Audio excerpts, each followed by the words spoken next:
Today we're taking a look at San Jose Christian Reformed Church at sjcrc.org. May just emailed me and asked me to take a look at it, so I told him I would. He said off the bat, one thing they've struggled with is imagery on the site. They're a little hesitant to use people's faces, so they haven't, and this is what they're left with. And I really think they need to revisit that. Even if you're hesitant to use faces of people from your church, which I think is ideal, even stock photos would be better, I think, than this. This isn't certainly nice imagery, but I really think you need to start that personal connection as soon as you can, and that's one way to get it going. And I also noticed you have photo albums and stuff on the site where you show faces, so I'm not sure what the difference is between public photos and putting them on the front page. I don't see a big difference there. So I think that's something you should consider as you go forward. Looking at the site itself, I guess we'll start with navigation. First thing that struck me is that I was going to go through that a little bit. I noticed I can't click on any of these main items. Like I can't click worship or community. I have to go to a drop down. And not only that, because the drop downs are JavaScript based, if someone for whatever reason doesn't have JavaScript on a phone, older PC, or scared for security or whatever, they're done. I mean, they can't go anywhere. The best way to fix that typically is just a simple landing page for each of these. Let me click through to worship, and then on there just say, if you want information about Sundays, you can go here, youth here, children here, just kind of a short landing page that directs them to the internal pages, just so there's something there. Because again, that's my first place is to go to the main ones, and then I might drill down to the sub pages, and it's just not there. It's sort of counterintuitive a little bit. Next up, I see your Facebook page. That kind of drew my eye. I would tend to make that a bigger like box. I mean, they don't have to be huge, but just, again, it'll sort of get you some faces on there too, because it'll show some of the other people that already like your page. Again, it wouldn't take up that much room, but that's not bad as it is.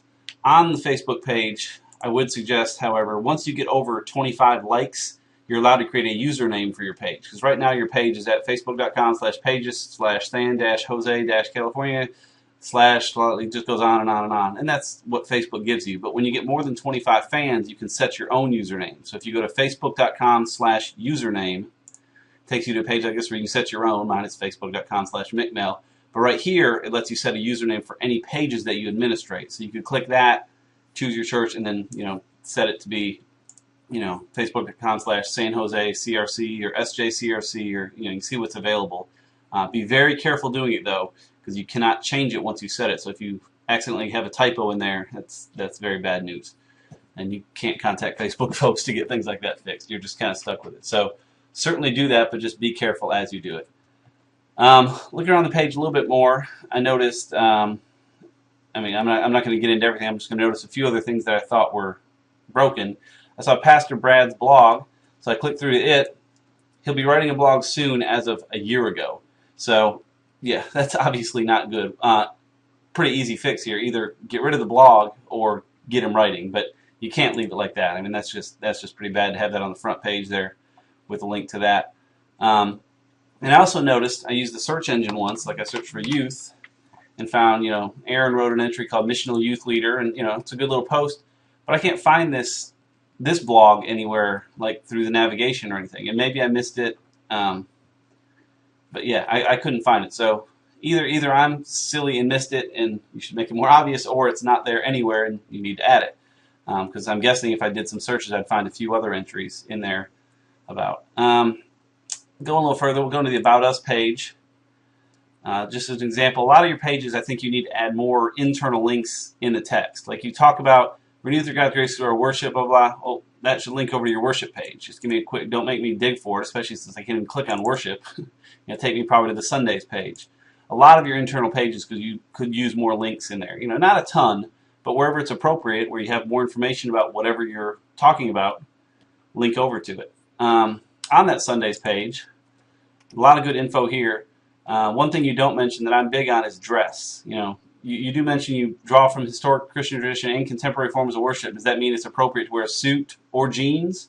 I mean, do you have people that wear both? Or if I wore jeans, would I be out of place? If I wore a suit, would I feel too stuffy? I mean, I don't know. Just explain, people wear all kinds of dress to church, so I know what I can be comfortable with. And again, more links in here would be good. You link over to the junior high page, which is good, but you don't link to, the nursery. I want to know more about the nursery. Where am I going for that? What time can I drop off? link over to Kids Life. You could add a lot of little links in here to make it easier for people to get around the site. Then looking at the code just a little bit, I was curious how you did these. These probably should be H1 tags in the code. And I noticed they're kind of funky H2s. We'll dig into the code just for a sec. But here's your Sundays text, wrapped in an H2, but the H2 actually starts and does the stuff above it where it has the little home link and some of that, which is very strange to me. I would think that should just be in a paragraph or a span, and then the Sundays should be in H1. And then, of course, it could be styled to look, the look of it's perfectly fine. I would just tweak the code so just the word Sundays is in H1 looking the same, and then home doesn't need to be in a header tag at all, I wouldn't think. That'll help your search engine optimization a little bit. It's not a big deal. And on that regard, the other big thing I talk to people about is their title tags, and I think your titles on the site are very good. I don't have that pulled up and ready, but let's see if we can find it real quick here. Here we go, title. Yeah, Sundays, so you have the name of the page, and then San Jose Christian Reformed Church. Typically I tell people to say the name of the church and then the city, but you happen to have that built-in name, so it makes it easier for you. But I've noticed every page, this changes to reflect the name of the page, and then this is always there. Help you rank well. Sundays isn't a good example, but if you had youth ministry page and then San Jose Christian Reformed Church, people might say church youth ministry in San Jose, and you've got all those keywords right there. So that's always pretty good. Ooh, I just noticed your Google Analytics is up at the header here. They used to suggest that. Now they suggest it goes way at the bottom just before your closing body tag. So really your analytics should be probably down here. Minor thing. It's not a big deal. But I did notice a few pages, the page loaded slow because it was waiting for that to come in. And I think the reason they did that is to help get the page loading. And then if analytics is slow, it's not a big deal. Tucked down at the bottom there. A couple more things here. If we go to, let's see, community and then youth, I think is a good example. Because in here, again, you talk about Erin Wood, and that's fine. You have a link to email her. I would prefer a link to a page about her.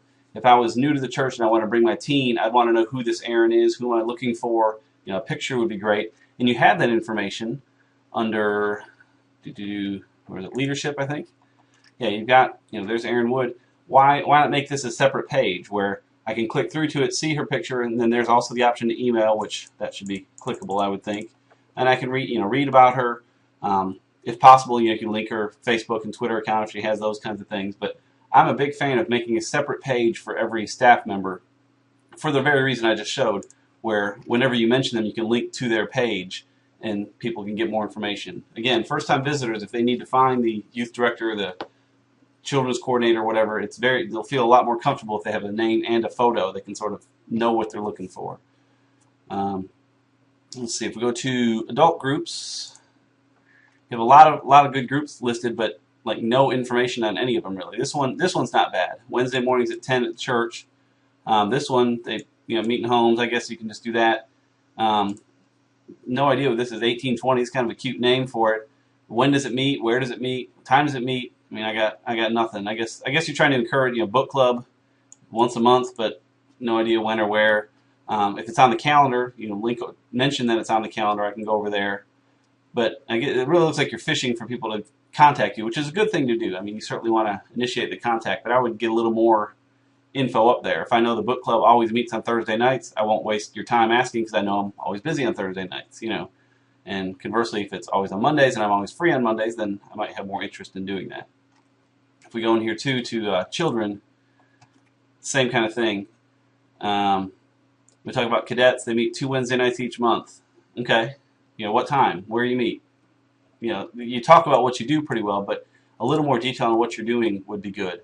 And I've talked about this stuff a little bit. You do have a good calendar. Under your church calendar, you use Google Calendar, which I'm a big fan of for a few reasons. It's simple for churches to add. You can just embed it on the site. You can show it as an agenda. If you wanted, you can show it in month view. I think agenda in your case works better just because I think it was a good call, just because it fits better. The month gets a little compressed. But I personally use Google Calendar, so if I was going to attend your church, I could just add it to mine, and your events would just filter in with mine, and I could turn them on and off, if I wanted to see what was going on, and quickly be able to tell whether I could attend things.